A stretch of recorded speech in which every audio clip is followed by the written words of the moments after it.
روزہ رکھنا، گناہ سے بچنا۔ ایک بات یہ بھی بتا دوں، جو رمضان شریف میں گناہ کرتا ہے، اللہ کے رسول فرماتے ہیں کہ اللہ اس کے 1 سال کی نیکیوں کو برباد کر دیتا ہے۔ رمضان شریف میں ایک گناہ، یہ کہاں سے میں پڑھ رہا ہوں؟ المعجم الاوسط سے حدیث پڑھ رہا ہوں۔ ہاں، جو رمضان شریف میں ایک گناہ کرے، اللہ اس کے 1 سال کی نیکیوں کو برباد کر دیتا ہے۔ اس لیے رمضان شریف میں جہاں مسلم اکثریت ہے بڑا مزہ آتا ہے۔ ہمارے گاؤں میں بھی بڑا مزہ آتا ہے، 80% حضور کے غلام رہتے ہیں، مزہ آتا ہے۔ ممبئی میں بھی رمضان شریف کا مزہ آتا ہے، مراد آباد، سنبل، ادھر بھی رمضان شریف کا مزہ ہے نا۔ کیا بازار سجتے ہیں، کیا افطار لگتی ہے، لیکن یہ بازار ہے۔ اصل رمضان شریف کی بہار اس کی ہے جو گناہ سے بچ جائے، عبادت کر کے اللہ کو راضی کر لے۔ کیا بات ہے حضرت، سبحان اللہ۔ روزہ رکھنا، ہو سکے تو رمضان شریف میں تہجد، سحری کو اٹھتے تو تہجد کا اہتمام کرنا۔ میرے آقا فرماتے ہیں جو تہجد پڑھتا ہے، آقا فرماتے ہیں انشاءاللہ وہ بے حساب جنت میں داخل ہوگا۔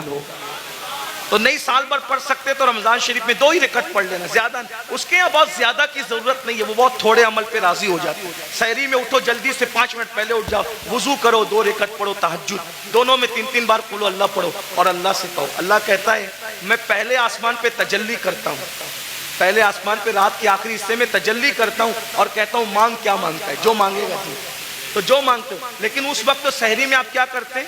اس وقت بھی آپ لوگ اس وقت بھی آن لائن رہتے ہیں، ضرورت کے تحت رہتے ہو، اچھی بات ہے۔ اس وقت اللہ فرما رہا ہے مانگ میں دوں گا، آپ آن لائن ہو۔ افطار کے وقت تو آواز آ رہی ہے جو مانگے گا دوں گا، آپ آن لائن ہو۔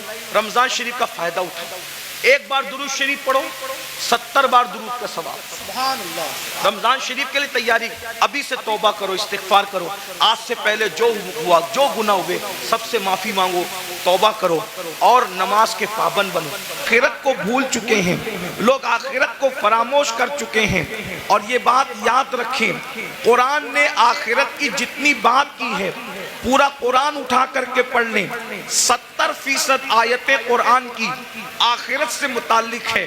میں نے قرآن مقدس کی جس آیہ کریمہ کی سورہ نبا سے تلاوت کی ہے، اس میں اللہ تبارک و تعالیٰ نے قبر سے اٹھنے کا ذکر کیا ہے۔ انسان قبر سے اٹھے گا، کس طریقے سے اٹھے گا؟ قبر سے اٹھنے والا ایک ہی شکل پر نہیں اٹھے گا، قبر کے اندر تو سب کو انسان کی شکل میں داخل کیا جائے گا، لیکن قبر سے اٹھتے وقت ہر انسان جو ہے اصل شکل پہ نہیں اٹھے گا، انسانی شکل میں نہیں اٹھے گا۔ کون کی شکل میں اٹھے گا؟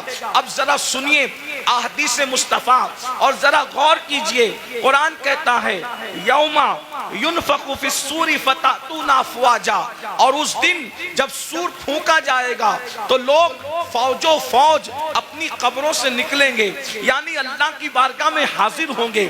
تو جب انسان اپنی قبر سے باہر نکلے گا تو قبر سے باہر نکلنے کی کیفیت کیا ہے؟ صحابہ کرام نے پوچھا یا رسول اللہ صلی اللہ تعالی علیہ وسلم، یہ بتائیں کہ جب انسان اپنی قبر سے باہر نکلے گا تو اس کی کیفیت کیا ہوگی، اس کی حالت کیا ہوگی، کس پوزیشن میں وہ نکلے گا؟ اللہ اکبر۔